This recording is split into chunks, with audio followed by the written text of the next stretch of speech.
Hugo Te Kaat from VGZ. Wonderful words to pronounce in English, VGZ. So, Hugo, you work with a care insurance company, I would say, healthcare. And we had a chat before we started talking about this whole event and what you could bring to the table. And I was very excited about it because it is a pilot project for postnatal care. There's probably a lot of fathers and mothers in the room. I can promise you, in the UK, you don't get postnatal care. I had my son in the UK, and I was very envious of all the care people got in the Netherlands. And so you brought insurance, the care supplier, the end consumer, all of that together. Here's a slight word of warning, because I've really sort of seduced him to go quite far, and he's going to share sneak preview results from the pilot project with you all. But they're going to be published next week. They're going to be public next week, and we can share them then. Please don't take pictures and share them now, because we are honored to be the sneak previewers. So Hugo, without further ado, it's your floor. Thank you. It's not every day that I got seduced by a beautiful woman. But well, maternity care in the Netherlands, it's a bit, well, it's not an international case actually, so that's what Connie already said. But within VGZ, or VGZ, I don't know how to pronounce that, we look into what technology is doing in the world around us and what we can do and what we can do with it in our company and for healthcare in the Netherlands specifically. So I'm not looking into blockchain as a specialist, but more as an all-rounder. And together with a colleague of mine, I was into blockchain around 4 years ago and just tried to figure out how this beast actually works. And we did a masterclass for some of our colleagues, and well, they quite ran out of the room after an hour in panic because it was too complex. And then we decided to create an example. And a colleague of mine got his third child and said, well, maternity care maybe is a good example. And with my team, we did build this example, and it got a lot of traction in the Netherlands, which led to a cooperation with our health regulator in the Netherlands, and that's what we did. We decided to go really live with live people, live data, live care providers, just to figure out what this blockchain actually is and what it is to get blockchain and use it in the in healthcare. So I want to share a little bit of that with you. Next week we've got the official report, so bear with me. I can't tell you everything, and it's some things are my personal views on some things. So that's good. So main goal is to learn what it means to implement and to operate a blockchain in healthcare. It was not our purpose to actually develop the ultimate blockchain app or something like that. It was to learn, and the app had to be good enough to use. So that's what we started off with. As I said, we did it with the Dutch National Healthcare Institute, which was a quite challenging difference in cultures to work with. So that's a challenge in itself. And they brought Ledger Leopard to the table, and that's the actual developer of this blockchain applications. And we engaged a lot of some healthcare providers, and they were very eager to work with us, especially Limerscare, who's in the neighborhood of Arnhem, where our office is, worked with us to optimize this app and to make it suitable for health and for maternity care.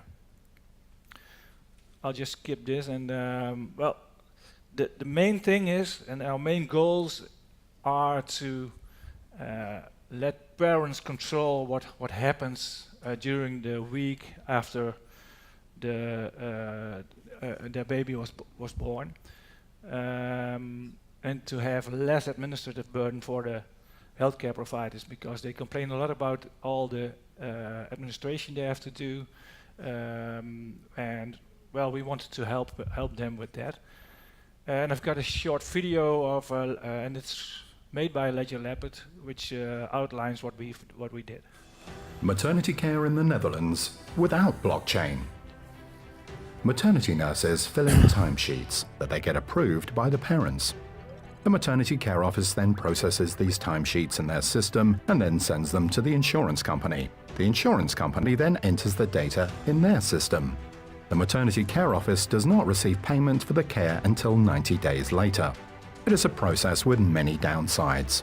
The parents have very little control, while the administrative process is time-consuming, inefficient, and drives up costs. That is why health insurance company VGZ and the Dutch National Healthcare Institute asked Ledger Leopard if there's a better way to do things, using blockchain technology. The insured patients are given an app that contains a blockchain wallet. That wallet gives them a number of maternity care hours to spend on a maternity care nurse. At the end of every day, the parents receive a notification.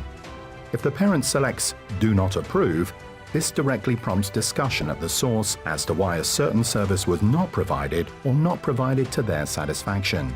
If the parent does enter an approval, the source has already confirmed that the service was provided, and it is then irrefutably entered on the blockchain.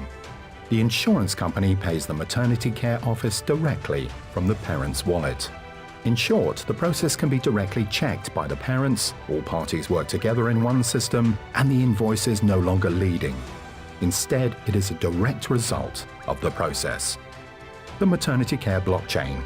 Clear, straightforward, and efficient.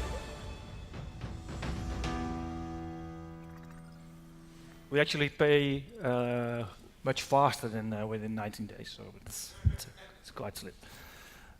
Well, this is what the app is looking like, and well, I don't lead you through it because it's too specific, but you get a glimpse of it.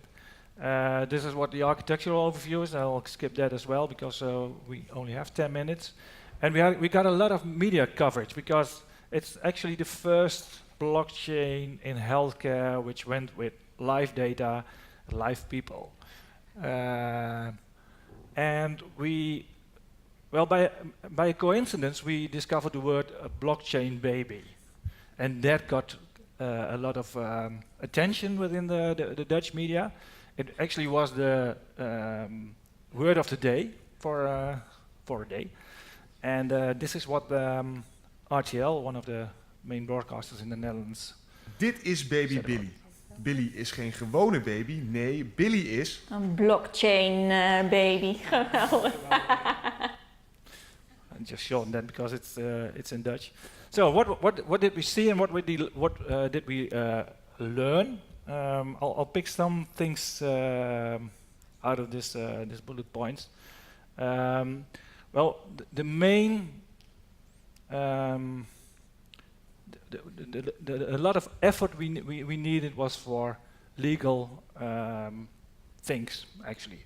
The technical solution was relatively simple, maybe because Ledger Leopard took care of that, but we had to do a lot in the legal space there. Because if you're working into healthcare, then you work with with health information, which is obviously very important for people. So we really had to protect that and work with our legal guys and the legal guys in